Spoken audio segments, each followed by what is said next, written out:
What up, what up? What up, Instagram? What up, YouTube? What up if you're listening on an audio platform? It is time for another episode of Dreadful Talk.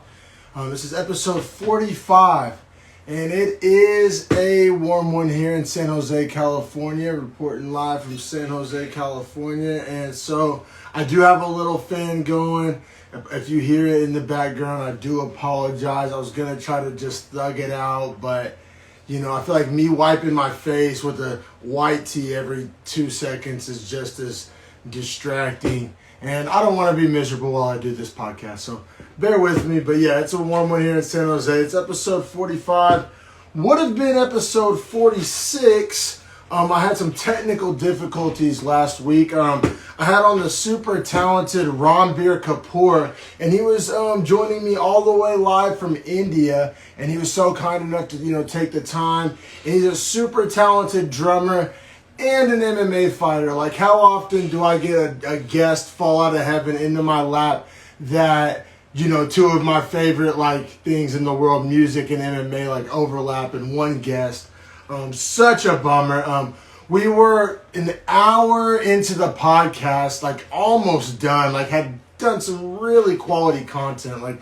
We were really vibing because, usually, not all the time, but a lot of my guests I have on, I've either met them before, or they're a friend of mine, or we go way back. This is a person I had never spoken with before that day, just a few DMs, and that's really it.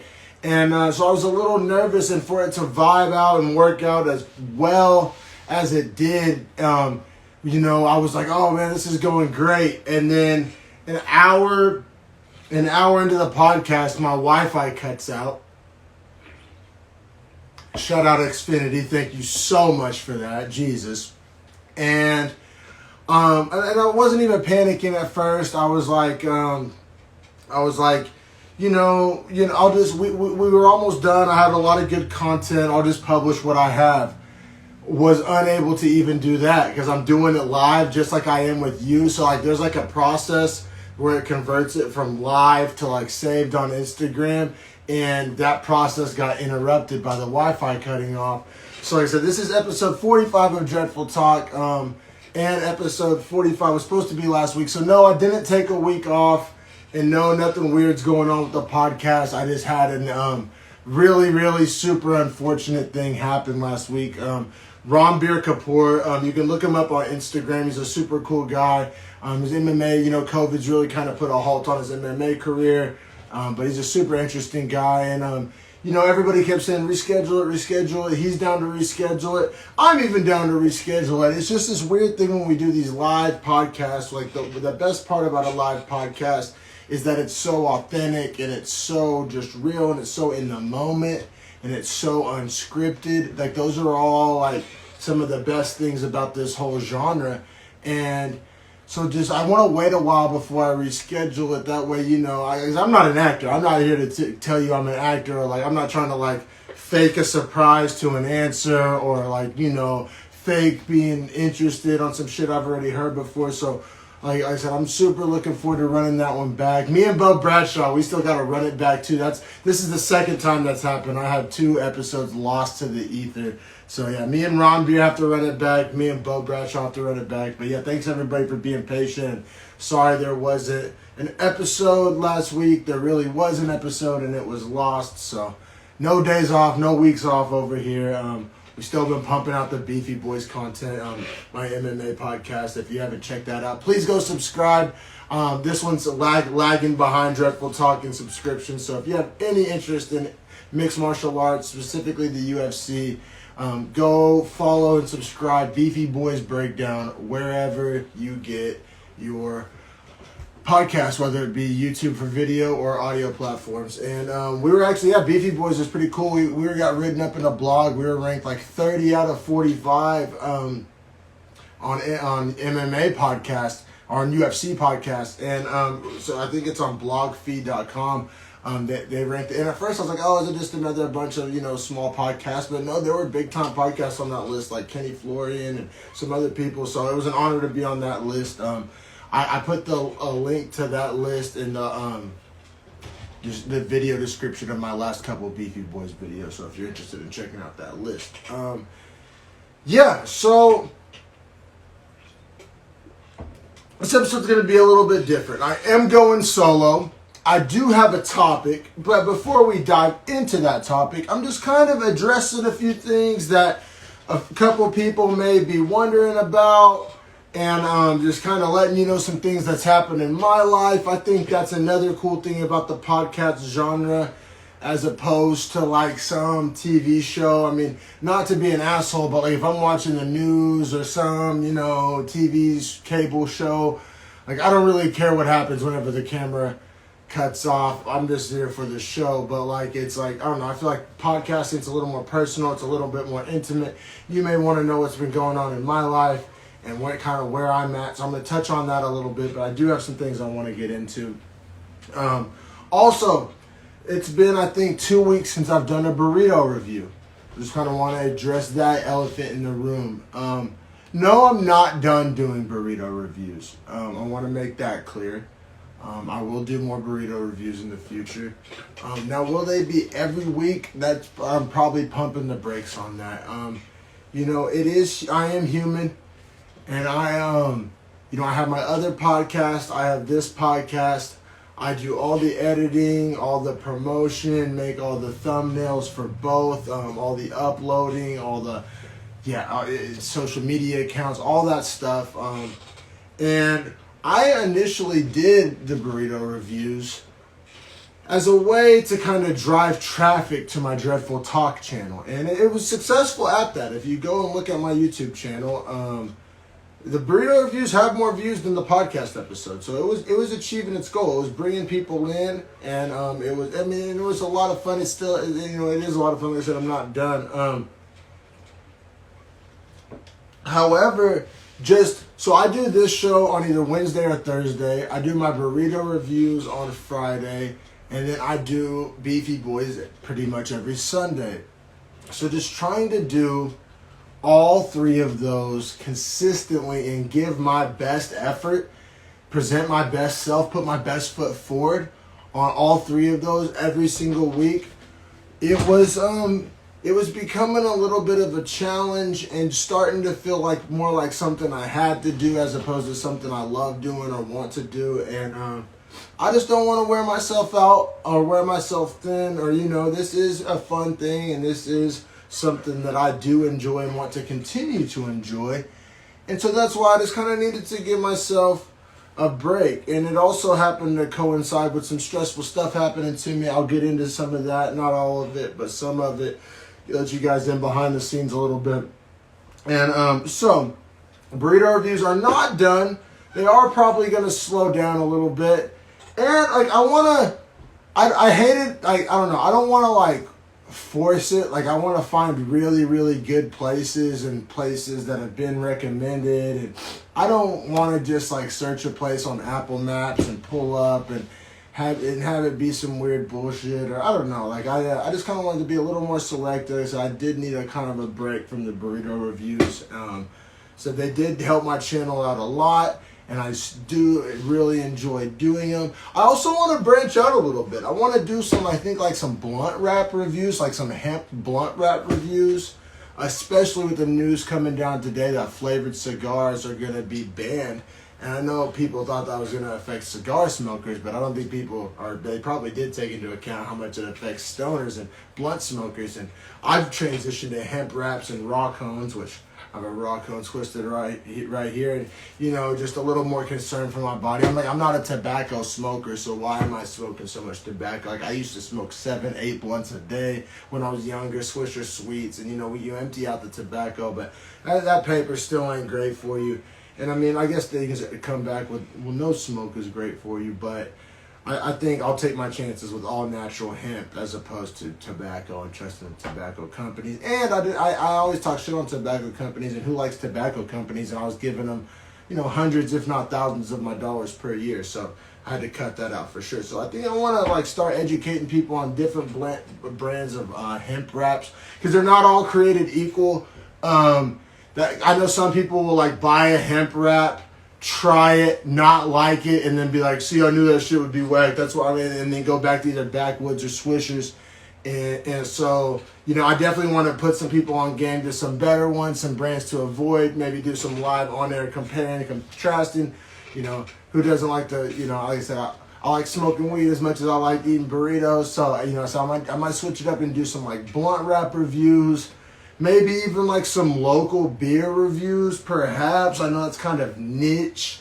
I don't know. That's what kind of sucks. Like, I want to reach a broad audience, and if I'm reviewing beers you can only get in San Jose, California, it's not going to be very relevant to other people. But I know people do like craft beer and IPAs, and I'm surrounded by amazing local breweries. So, I said, burrito reviews not dead. If anything, they're going to expand and branch out. But like I said, and so I have a sense of loyalty to my Beefy Boys podcast because, man, my boy Harrison is the most solid partner a guy could ask for. He'll stay up all night watching the cards after work and still wake up and do the podcast with me in the morning. And he's never missed an episode, never had a single lame excuse, never hit me with not a single, drop of bullshit in 44 episodes. And so have a tremendous sense of loyalty to that. Have a tremendous sense of loyalty and priority to this. It literally has my face and not technically my name on it, but you get what I'm saying.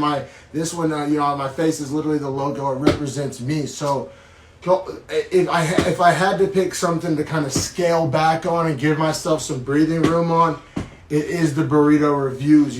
That's the only thing that was like extra. Like, I didn't have a sense of loyalty to it. Like I said, the whole reason I started doing them to begin with was to drive traffic to my Dreadful Talk YouTube channel, and it succeeded in doing that. And like I said, it's not done; it'll expand. But yeah, I just didn't want either of these podcasts to become an afterthought. To the burrito reviews. And I didn't want the burrito reviews to take away from the quality and effort that I put into either one of these main projects. So I think I've gone in enough on that. Got some beautiful platinum cookies left over from 420. I've noticed, man, lately some of the only times I smoke actual flower is on the podcast. Because I hate, taking the time to pause, especially if I'm doing a solo episode like this, to take a dab. And I'm sure the torch sounds like shit to you guys listening on audio. But yeah, in my personal life, I've almost exclusively transitioned to dabbing, which is so funny because I always said I would never do that when I first moved out here from Oklahoma. When I first moved out here from Oklahoma, I almost exclusively smoked Swisher blunts. And I swore I was never going to quit smoking blunts or flower like all these dang Californians. And look at me now. What a hypocrite. But for real, man, save your lungs and stop giving your money to the tobacco industry. Fuck them flavored cigars. I know a lot of people are butthurt about that right now and bummed out. You can't get your berry, vanilla, backwoods, or whatever the fuck it is y'all smoking, man. Stuff it in a cone. Taste your weed, Get a nice bong. Learn to roll some good joints yourself. I don't know, man. When I heard all these same talking points, like when I was young and would smoke blunts, and old heads would always be like, "Oh, that shit's bad for you. You can't taste it." I'd roll my eyes, but now I'm that exact same. I'm the get off my grass, quit smoking blunts guy. What can I say? It's the truth. When people are right, people are right.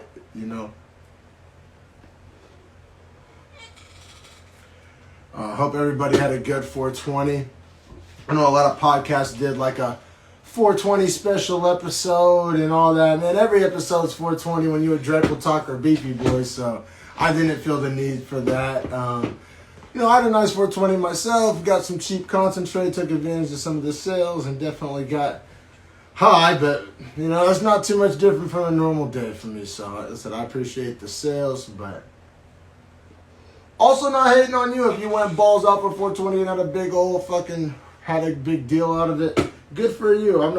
Some people are trying to hate on 420 from I know Tom Segura has been clowning it on Instagram, you need a special day to smoke weed. No, I understand the fun and everybody's smoking at the same time, or maybe smoking more than you usually would, or just having fun with it, trying a new cannabis product that you wouldn't normally try. I get all that. It's all good. Now, it's kind of already happening, but in 10 years or 15 years, is 420 going to be every bit as commercial as like Valentine's Day? Yeah, it is. I mean, right? We can't have nothing nice. Everything gets just, squeezed for every drop and just kind of.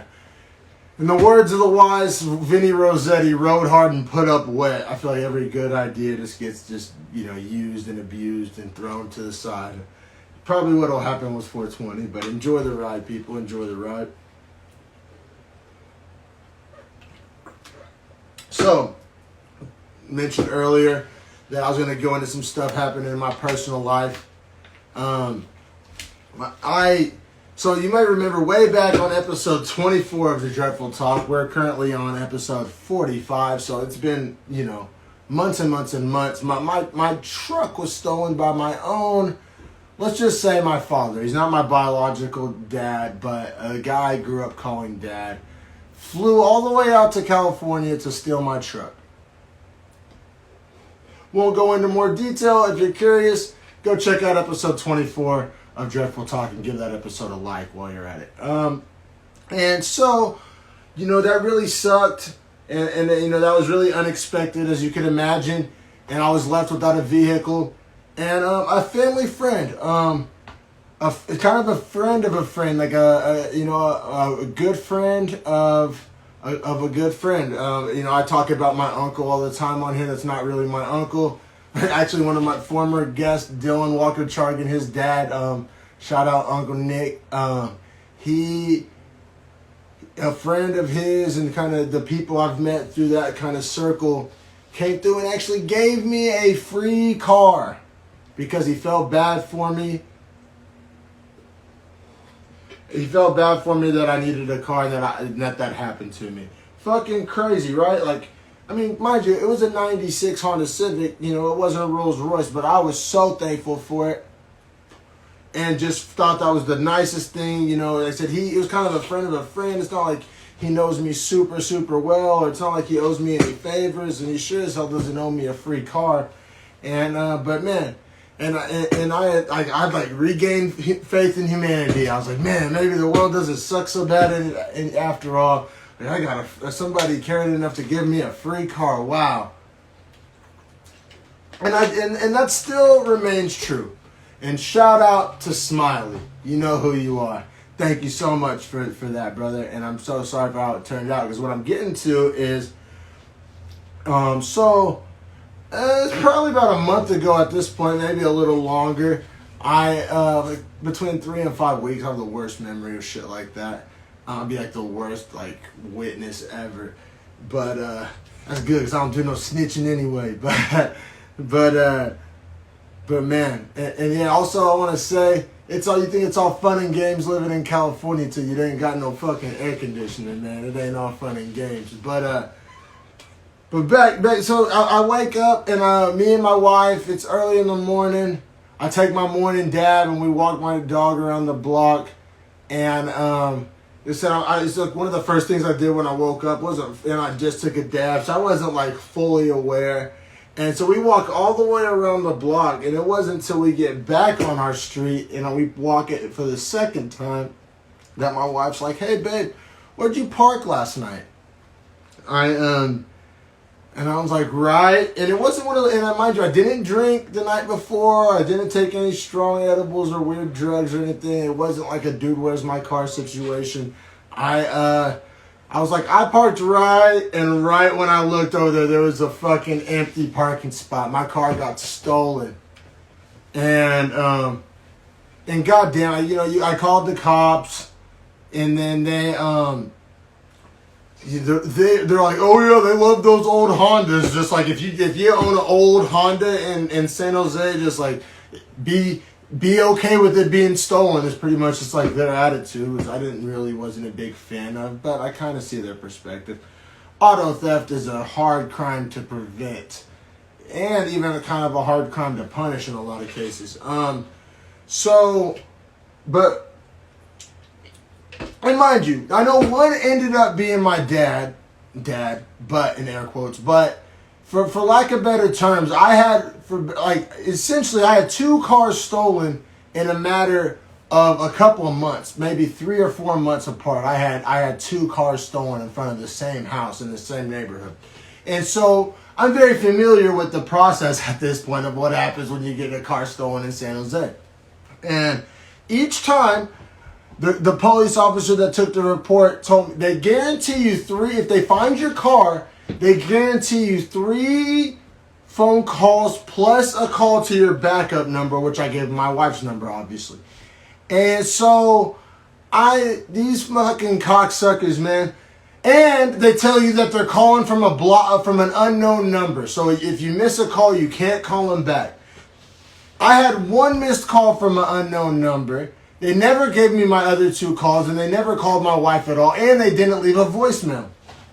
These motherfuckers. And so I get a letter in the mail 3 days after they find my car. And of course, for each one of those days, cha-ching, cha-ching, cha-ching.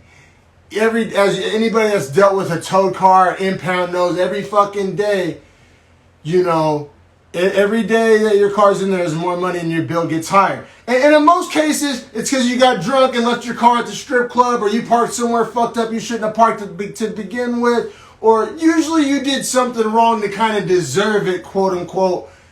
Me, I was the victim of a crime.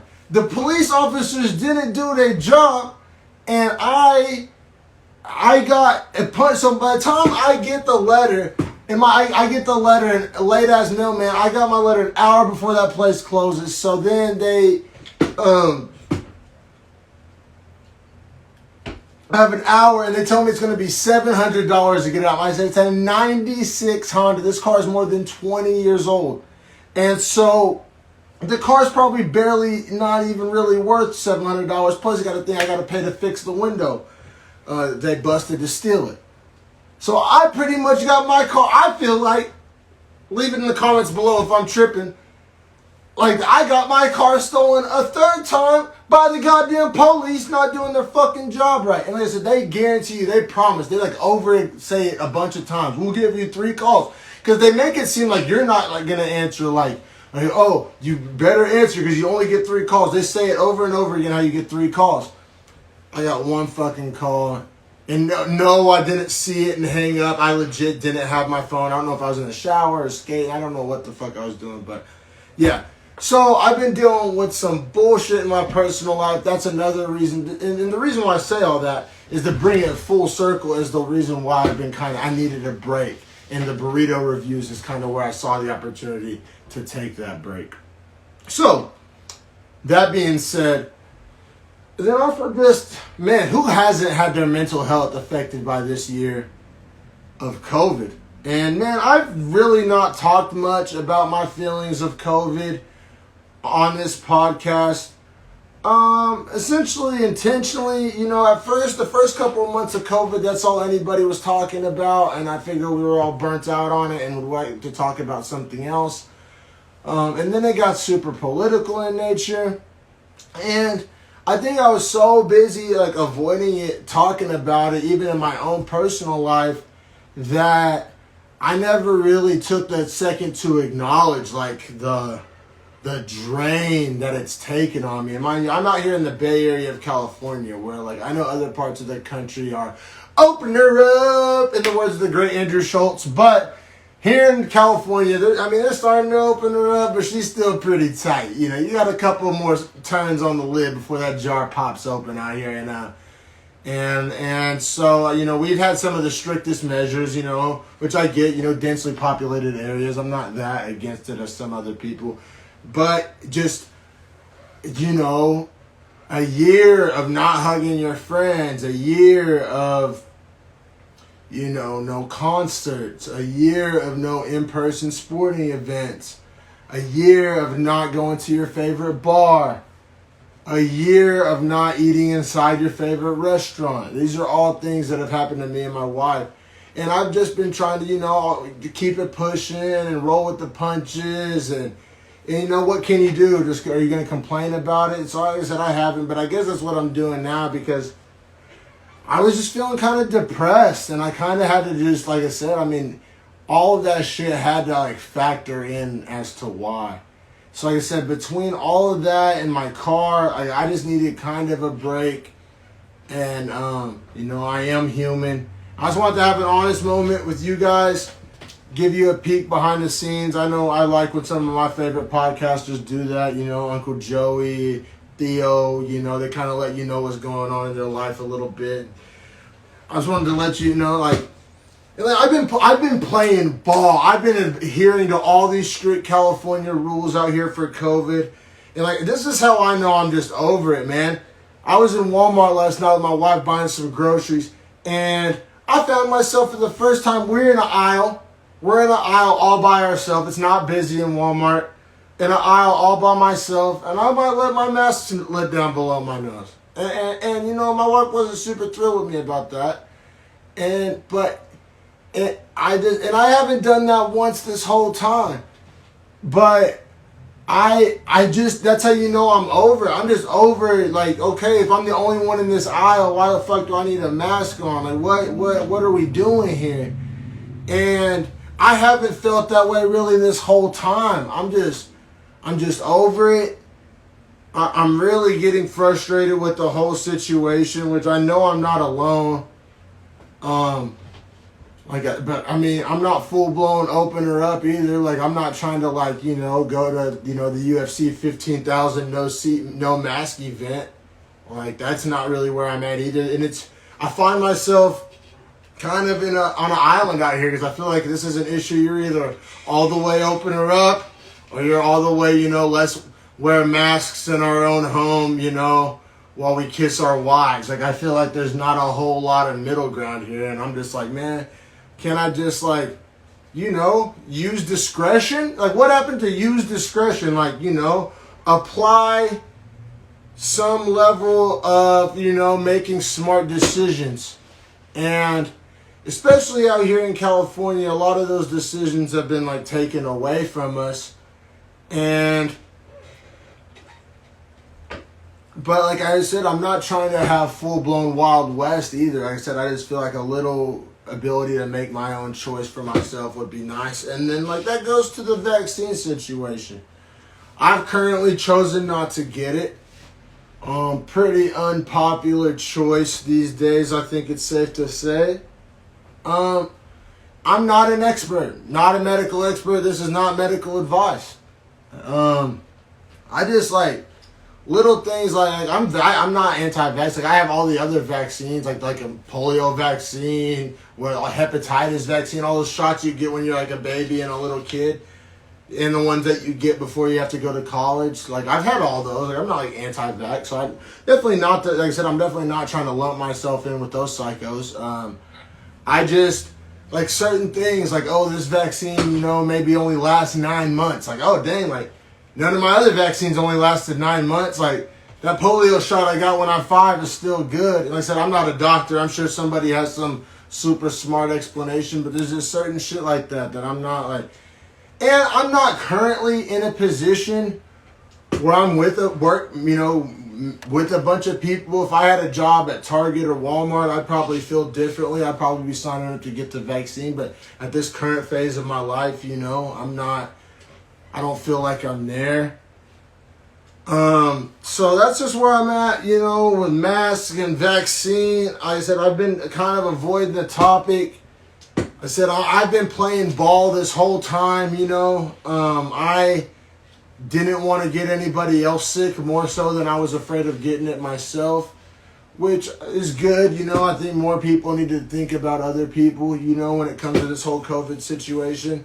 And I know some of you are probably out there oh, well, then you're contradictory then, because you said you're tired of your mask and you don't want to get the vaccine. But, I think that's a conversation, why can't we have some nuance there? I think we're learning in this whole conversation that the overlap between personal choice and what's good for the group is like a Venn diagram. It's not so much like a black and white, which side are you on? I think we're learning in this COVID process that there's some overlap between personal choice and personal freedom, and then government thinking macro, not micro, of what's good for everybody. And I think there's some overlap there that really is some gray area that really is the reason why we can't really seem to agree on any of this. And so, like I said, I've been going through some stressful times and having some stressful thoughts, as I'm sure a lot of you have. And you have to find ways to deal with that. You have to, healthy ways. I'm not talking about, even as somebody who smokes, I'm not talking about just smoking or drinking or popping any kind of pill. Like, you got to exercise. You got to get out and get some sunlight. And I happen to do that through skateboarding. You may see my shirt, Go Skate. And man, skateboarding has really, the two things that have kept me sane and have kept just my fucking car on the road in all this hectic, unprecedented times is skateboarding and watching MMA. And I know those are two like chaotic things. Like, damn, how do you find peaceful in those two chaotic things? But it's like, when I'm skating, that's all I'm doing. I'm not thinking about anything else in the whole world. Because if you are, you're either going to suck or you're going to eat shit. And then when I'm watching fighting, there's something so refreshing about boiling down all the bullshit in this world where every sentence you read, every commercial that comes on TV, like anything that somebody says to you, there's like 5 different layers and nothing means what it means anymore, and nobody means what they say and say what they means, and there's a lot of misdirection and you know, agenda, and it's just hard to get direct to the point sometimes. And man, is there nothing more direct to the point than 2 men or women. Shout out to all those badass lady MMA fighters. Love watching you guys. Totally my favorite women's sport to watch by far. And I think mixed martial arts leagues do the best job of promoting their female champions and athletes. So shout out to the mixed martial arts community. You do get some cringy MMA fans. I'm part of a lot of MMA groups, and obviously having an MMA podcast, you get comments of like, I mean, there's the cringy male MMA fan that like just thinks that, like, you know, the chicks are hot and all that. And you know, and some of them are hot. Like, there's nothing wrong with them being hot, but like you gotta appreciate what they're doing, their skill set, and you gotta appreciate it for that. Like, hell, some of the dudes are good looking. You know what I'm saying? If you're in that good a shape and that committed to your craft, a physical craft like mixed martial art, like, yeah, there's not gonna be a ton of ugly, you know, fighters. There's some though. Don't get it twisted. There's some, but I think MMA does a good job of handling the whole female athlete dynamic, but definitely better than some other leagues. And I think it helps that their league is connected to, like they're both signed to the UFC. It's not like the women's UFC, like you see the WNBA and then the men's NBA. I think that helps a lot. I think that, like, low-key, if the NBA did buy the WNBA, and kind of like have a UFC type situation where you have the same kind of machine pushing both sides, I think that would go a long way to help women's sports, but somewhat might argue differently. And like I said, I know these solo episodes aren't for everybody. I do appreciate the hardcore Dreadful Talk fans that stick in and give me listens and views on these solo episodes. I know I love having guests as much as everybody. Don't get it twisted, but I never want to let my ability to book a guest like impact my ability to put on a show. And I would like a couple of people out there that don't mind actually listening to the sound of my voice, since it is my podcast. So, you know, there's a couple of factors there. It is good to practice. I don't get to practice as much as I like, which is a good problem to have, because I've been having so many badass, talented, you know, amazing guests on, and I love, you know, each and every one of them. Appreciate all the time I get any guest has ever lent this show, for real, because I'm not paying them.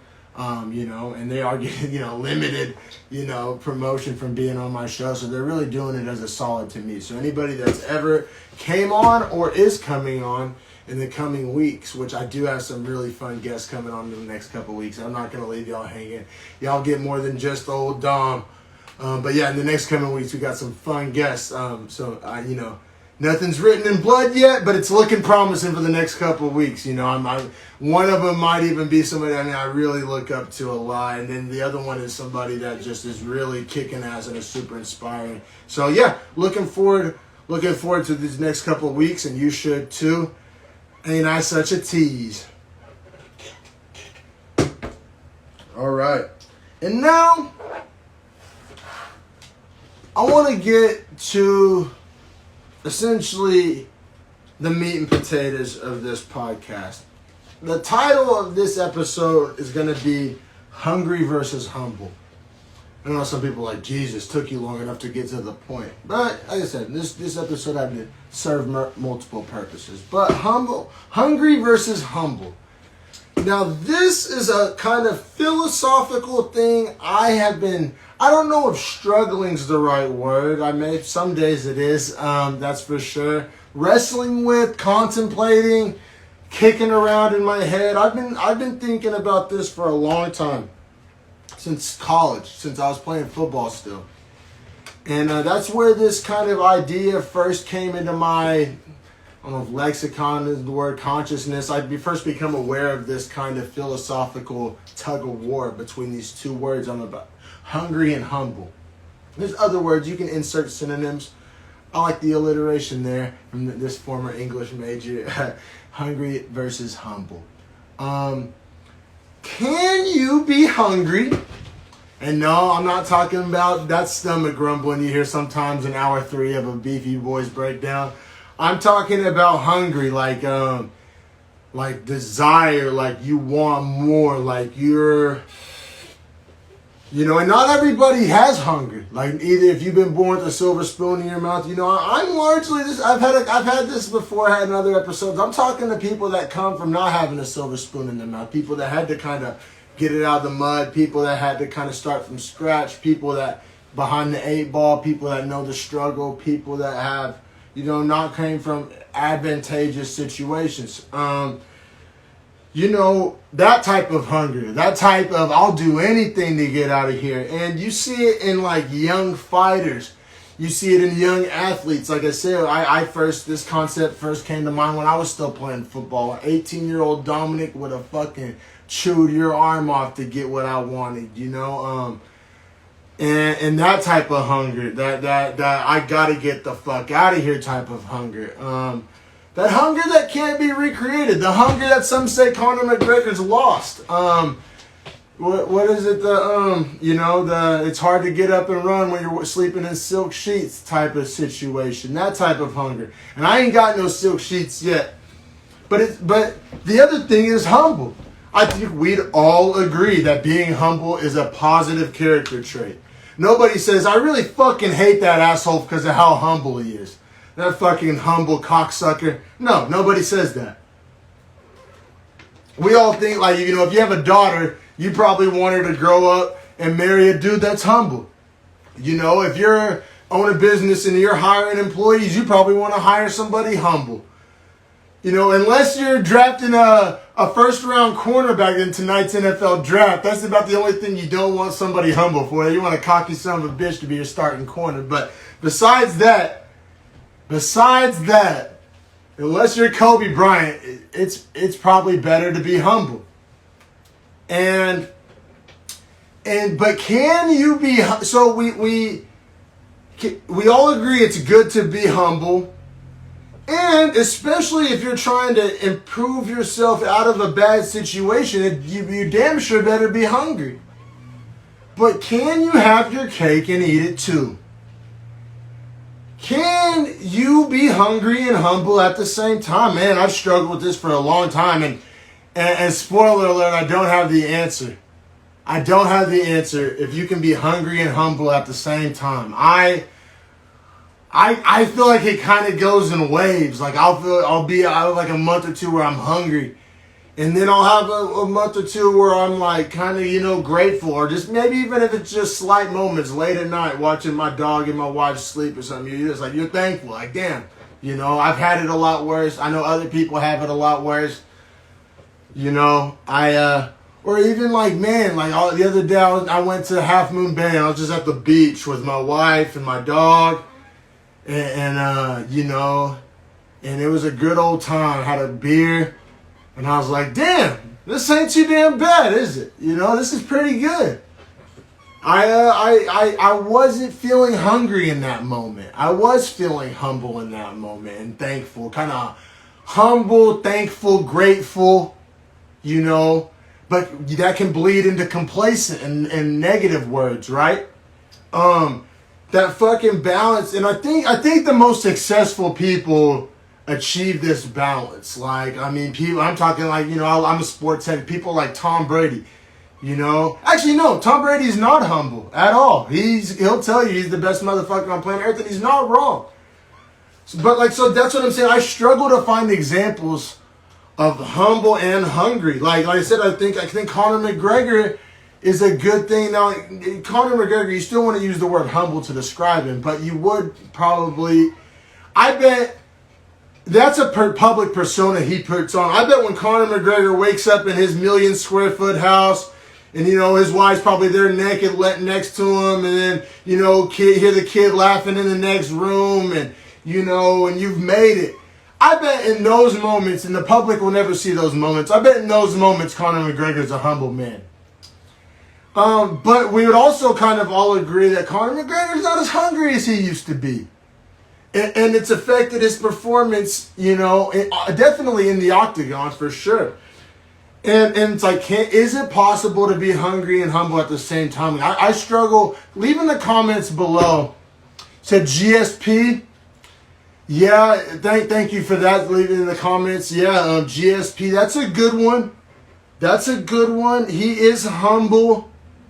I think at this point, his humbleness, like, if it was on a scale, his humbleness is weighing down the hunger at this point. Now, I understand that's a man that's seen it all, done it all, been to the mountaintop already. I think at this point, though, like as we sit today in 2021, GSP is definitely more humble than hungry, as he should be.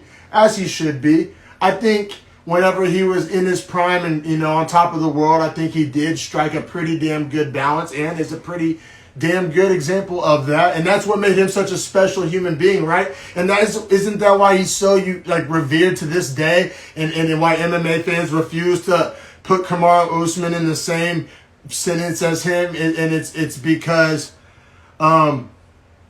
Poirier, hungry and humble. I think he's a good one, and he does strike a good balance. And I think it goes to my point, there's no such thing as the perfect 50-50 balance. I don't think you can use the word hungry to describe 2021 Poirier, in my humble opinion, because 2021 Poirier turned down the belt. Now, he turned it down for money, which is reasonable. I'm not saying he made the wrong choice, but I don't think a hungry... You can say hungry for money, but I don't think he's that hungry for money either at this point. But yeah, hungry versus humble. For those joining me live, thanks for tuning in. Sorry, keep turning off my ring light accidentally. But yeah, hungry versus humble. And those people that do manage to strike that balance between hungry and humble are some of the most successful and beloved people out there, whether you're talking MMA or really any other profession or walk of life. And I feel like they compete, at least with me. And I can't speak for everybody, and I would never attempt to. But speaking for my own self and kind of my own internal struggle with this, I feel like when I'm hungry, I'm not humble. Like when I'm feeling hungry, like I'll snatch the food off your plate. Like when I'm hungry... Like when I'm hungry, I'm the furthest thing from humble. Like I'm trying to, you know, when my back's against the wall, like when I'm hungry, like humble is furthest thing from my mind. And then, like I said, in those moments, like I alluded to earlier, where I'm on the beach with my wife and dog and life is good, I'm the furthest thing from hungry. I don't want anything else right there in that moment. And life's like that, right? Peaks and valleys and highs and lows and zooming in and zooming out. But just me, and I feel like other people out there can relate to that. Like, and then when does humble turn into complacency, right? Because like, I still kind of stand by the roots of this philosophical debate that if you're truly, truly humble, then you kind of by definition shouldn't really be like striving for more. Like in my opinion, my definition of humble is like you're cool with what you got, you're thankful for what you got, You're really, like I said, appreciative for what you got. You're not like, if you're having a moment of being humble, you're not like, you can't in that same breath be like, comma, but I want more. Like, that's not humble, at least in my humble opinion. Terrible, I know, sorry. But yeah, hungry versus humble. And like I said, I think the people that strike this balance the best are some of the people that we admire the most in society. But I still think there's like a moment, right, where that scale is passing from hungry to humble. Like Khabib comes to mind, but I think that's one of the real reasons Khabib retired is because that hunger was starting to turn into humble and appreciation and happiness of where his life's at. Like, and like I said, it's the oldest cliche, but it is. And I know Khabib still physically runs all the time, but like the whole waking up and running 5 miles in silk sheets, like I said, I'm far from having silk sheets, but coming even from my, like, I mean, this is no pity party, but just my background. You know, I may wake up some morning, get ready for school, may not have no hot water. Oh, my alarm didn't go off because the electricity got cut off. No, that wasn't all the time. That was rare. Like I said, I'm not trying to have nobody feel sorry for me, but you know, I come from like humble beginnings, you know, in small Oklahoma towns, and even just being here, like I said, having those moments where I'm on the beach or, just out here in California, happy and, getting by. Hell, I said I grew up without having to go to the public library to do a computer project because I didn't have a laptop or internet, that type of shit. The fact that I can do this from my phone, I got my laptop right here and my internet, even though it wants to cut out and cost me podcast episodes sometimes. But like those simple little victories, like, to somebody, and I've seen it happen before, this is kind of the second part of this, is I've seen talented people, very talented people, and I'm trying not to add myself to this list, and I'm not going to say any names, but I've seen super talented people and they come from nothing, and they think, so like, they're no longer here, they're here, but they have all the ability in the world to get to here. But they think because they're not here, that like they're good. It's that complacency. That's like when the complacency starts to turn into a negative thing and hold you back from reaching your potential. I've seen that. Or it's like people, it's like, okay, if all you're around is like, for lack of better terms, losers, are people not doing anything with their lives, and you're like not reaching your full potential, but yet you're doing better than these losers you're exposed to. I've seen people be like, just check out, be like, oh, well, I've won. Like, I'm not in the same category as like the bottom rung of losers in society. So that they lose that hunger versus humble. They're grateful because they know. And I said, when I say they, I'm really saying me. Like I'm, slightly above that bottom rung, not, barely, different people have different definitions of that, but I've been in that bottom rung and I'm living better now. So I think I can say that for myself. And it's like, it can get worse, and it has been worse. And a couple things don't shake your way and you could be right back there on the bottom rung. And so and I've seen people, I know it all too well, people close to me, people I love, that you're like, well, I'm doing better than them, so like I can't be doing that bad, or like I must be doing something right, or that type of mentality. And that's when you start to lose that humble versus hunger war. That's why, gun to my head, have to choose.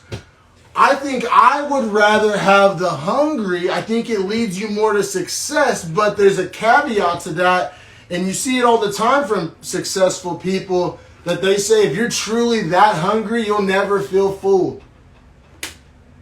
Think about that. How many documentaries or whatever the case may be, podcasts, have you seen where somebody's like, whether it be winning a championship, making $1 million, winning a Grammy, whatever goal that is you set, if you're truly that damn hungry, like Michael Jordan, just Kobe level hungry, where like just insatiable, than they say are so that I don't know what it feels like to be like that, but I'll take it from the people that have done it. They almost all have the same story of you never scratch that itch, you never fully feel satisfied, and so isn't that just the son of a bitch? You can't have your cake and eat it too. You can be hungry enough to reach all the successful in the world, but it won't fulfill you if you're too much hungry. But if you're too much humble, you'll never have the success to begin with. Ain't that a motherfucker? This is the shit. See, and like, some people would say me thinking about that shit is like anxiety. Like, so I think when some people have anxiety, they can't handle these type of thoughts. And sometimes these type of thoughts can be too much for me. But I think you're better off for thinking these things and kind of having these thoughts and having these little conversations with yourself. And, I think there's nothing bad that can come from that. I think a lot of understanding. And if you've never had this conversation with yourself, if you're watching or listening, I think it would be really beneficial to say, like, where do you stand on the hunger to humble scale? Are you so thankful and grateful that it's not worse, that you're not reaching your full potential or doing as well as you possibly could be? Because you're kind of resting on your laurels that you're doing better than the people around you? Or are you hungry and successful, but that itch never feels scratched, and you're so hungry that you're never full, nothing fills you up? I think if we have an honest conversation with ourselves, whatever side of that spectrum you're on, I think we need to try to get more to the middle.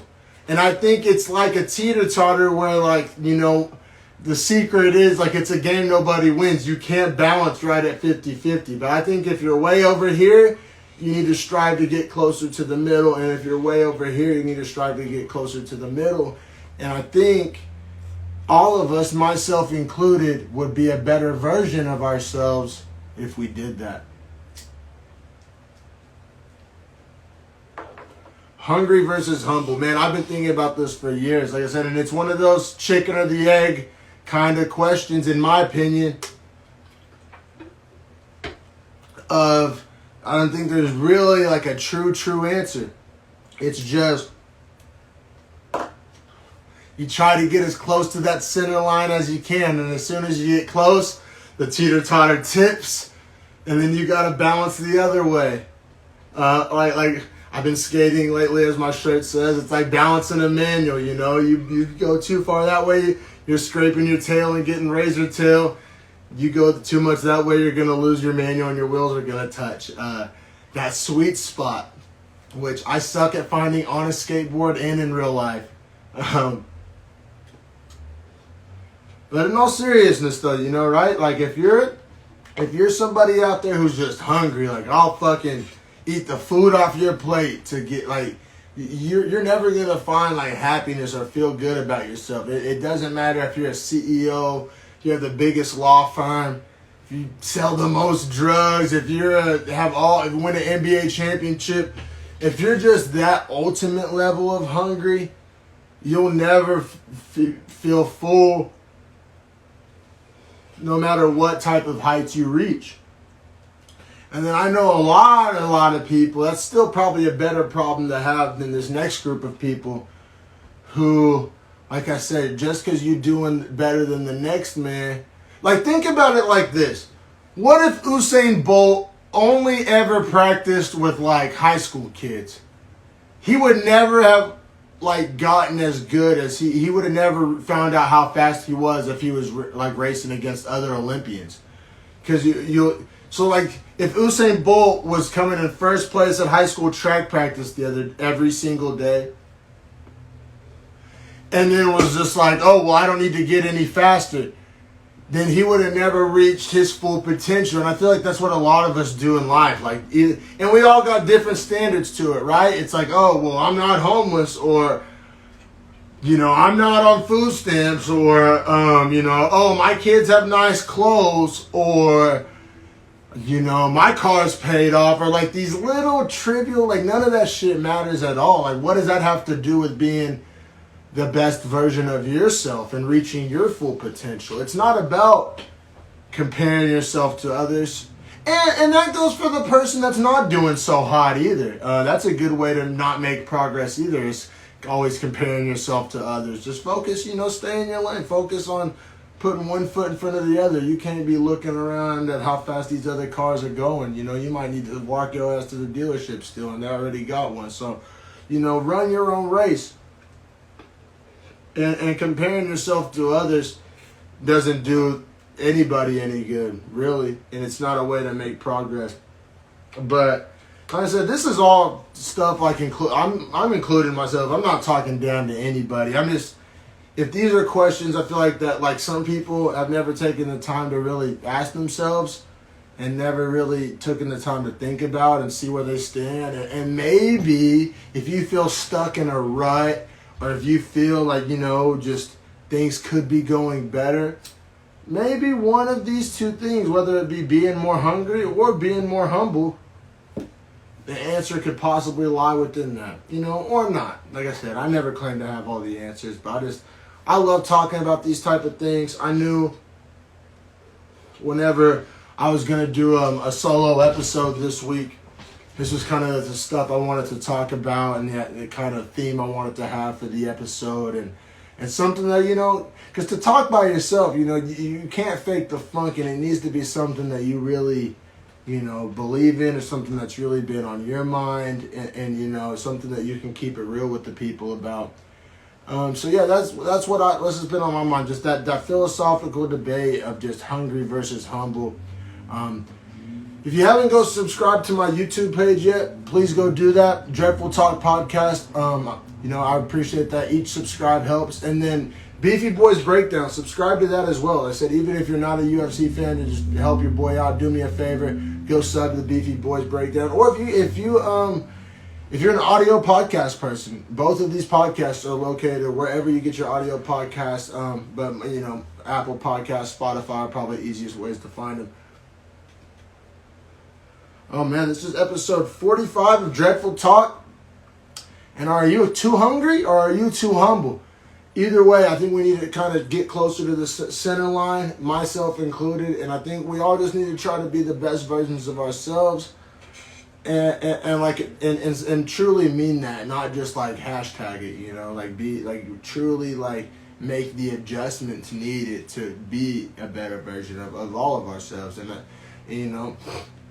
if every single person, gets a little bit better, then guess what? The world gets a little bit better, baby. And I think we're all tired of living in such a goddamn shitty world, am I right?